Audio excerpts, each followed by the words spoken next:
I would really like to also emphasize what our mission is. It's to make clean energy and climate resilient solutions more accessible and more affordable to all businesses and residents in the county. Here at the Takoma Overlook property, just to provide the first example, you have some really interesting uses of technology, starting with the boilers, which were recently replaced. They actually replaced many of their boiler systems with something called a combined heat and power plant.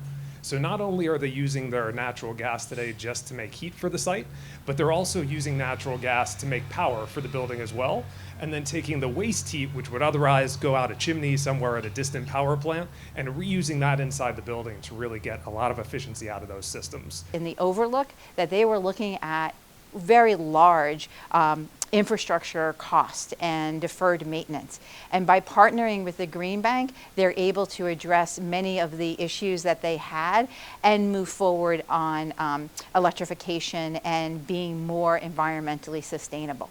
Hampshire Towers is another really great example of people really making changes at the margins for their buildings to improve the quality of life for the residents, not just inside the property, but also in the surrounding communities. Not only did they want to provide a resilient space for their own building residents where they could be safe in the event of an emergency, in the event of a power outage, but they also wanted a way to support the surrounding community, the surrounding people who live just right across the street nearby.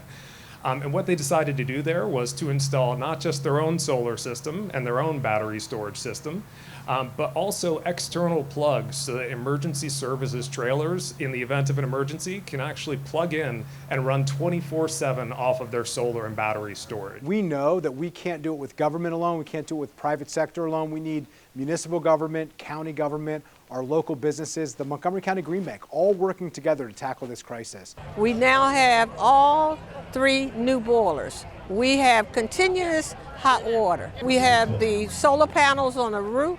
We feel that once they finish the renovation, the utility costs will be less.